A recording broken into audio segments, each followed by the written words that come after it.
My next guest recently launched a brand new digital series called MX Vlog. Based out of the Montreal area, MX is a Bible study series in both French and English. Check it out.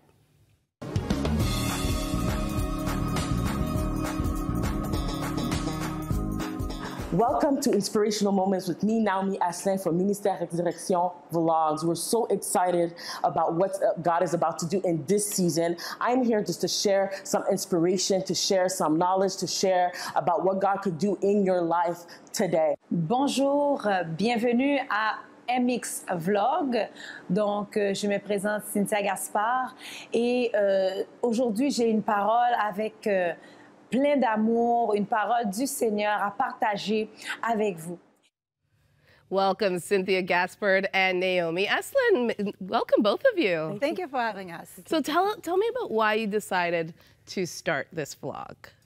We decided to start this vlog because we wanted to reach with the gospel of Jesus most of the people, French and English, that they be in contact with the gospel of Christ and that they be encouraged with those messages that we're bringing through our vlogs. Now, there's a lot of content out there, Nahomie, that you probably have seen. So what makes your vlog so different? If you go through YouTube, you could see that many people have contact when it comes to cosmetic, clothing, and DIYs. So we wanted to do something that could reach people's soul. So we decided to have to come together and to do a bilingual vlog. It's important bilingual because mostly we're from Quebec, but as well I'm from Ontario as well. So we wanted to kind of combine both language and be able to reach as much people as we can. Now there are many ways that we can reach, especially younger people, both of you are young women. Why the essence of making this a Bible study? So they're pretty short clips, but why make it a Bible study? What was appealing for that, for especially your generation? Because we believe that the Word of God is the Word of life. And now where people were searching like a lot of answers, people are searching like spiritual connections, and I think that they're searching for God. They're searching for a relationship with God, and I think that when we bring the Word of God, we can introduce them to Jesus. We can introduce them to the love of Jesus, what He has done for us, what He has done for them, He can do for them. So we wanted to bring the Word of God in front, so they can be in contact with the Word of God. You talk about what Jesus has done for both of you. Let's talk about that. Nahomie, tell me a little bit about your story and how Jesus became real in your life and why you feel this passion to share Him in the digital realm. First of all, for the digital realm aspect of it, like you said, our vlogs are pretty short. Yeah. We live in a generation where, sometimes with busy lives, they don't really have time to sit down and watch maybe a full sermon. So we wanted to have something quick, something that they could listen in their car or while they're on the way to university. So that's the reason why it's short. And the reason why we decided to vlog as well is to share our personal testimony. And as for me, I'm a PK's kid, which is a preacher's kid. Yeah. But I had to get close to my relationship with God. I had to kind of leave to live my parents' God and to find God for myself. That's what I mean, to find God for myself. So I was broken and I was looking for God, and I had to really search Him, fast and pray. And then from that, the Lord just restored my faith in Him, and we had some issues as well in our family where there was a divorce. So I had to find God for myself and know that He is God of my life.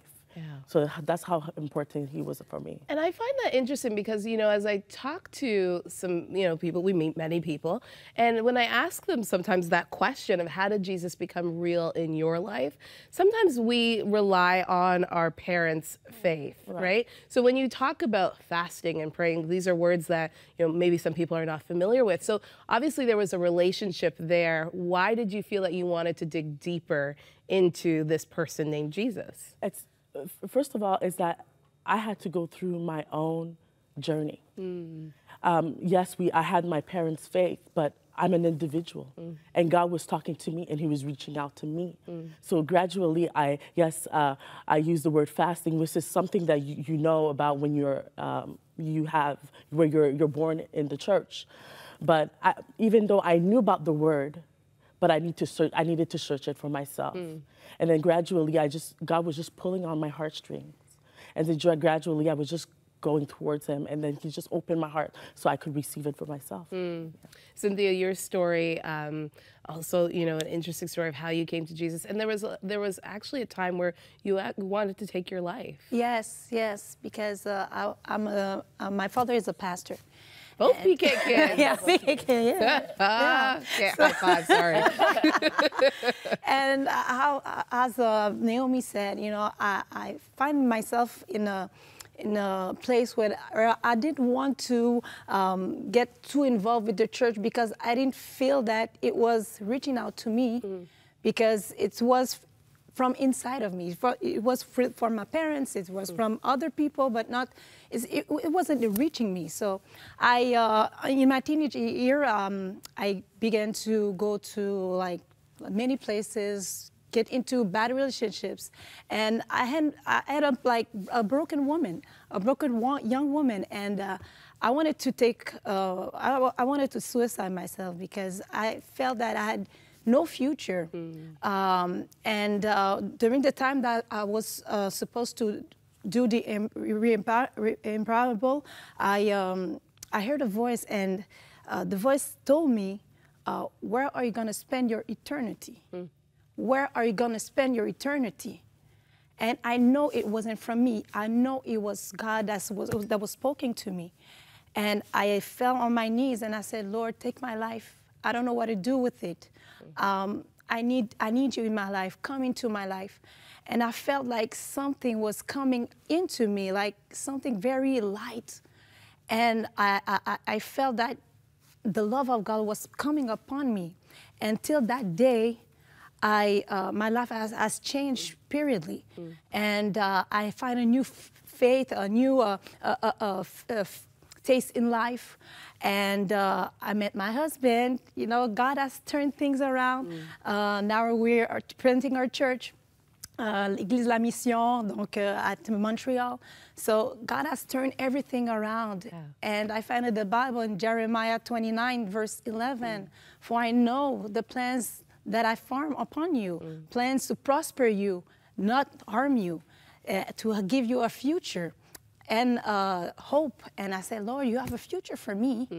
So I want to know what is the future that you have for me.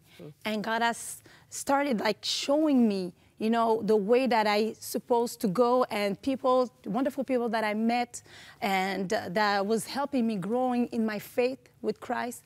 Because spiritual life, relationship with Jesus, you have your own relationship, but you need others too, to help you like go further in your faith. So I met wonderful teenage people, young people, teenage people, and after that I met my my partner in ministry. Yes. Now, very quickly, when you were talking about planting a church, now that you've seen, kind of, you talked about a church that was very insular. Is that your mindset now with you and your husband, is creating a church where young people can come and they can truly discover Jesus? Yes, we want to have a Christ-centered church. My husband, Pastor Bertholi Gaspard, and I, our vision is to reach out to unreached people and to unchurched people, and to help them to rediscover Christ, rediscover His message, rediscover His love. So we're now like, we started in December, and now we have 2 community groups, one in Montreal, the other one in the suburbs of Montreal, Terrebonne. So we're building the church for Christ, That's awesome. 2 beautiful women that are just taking the world by storm, both digitally and in the church. That's great. Thank you both for joining us today. And again, at home, it's called MX Vlog. Just go to YouTube, check it out. A great way, just even in the morning, if you're just, you know, looking for a quick Bible study to just kind of refresh you in the morning, it's a great Bible study you want to check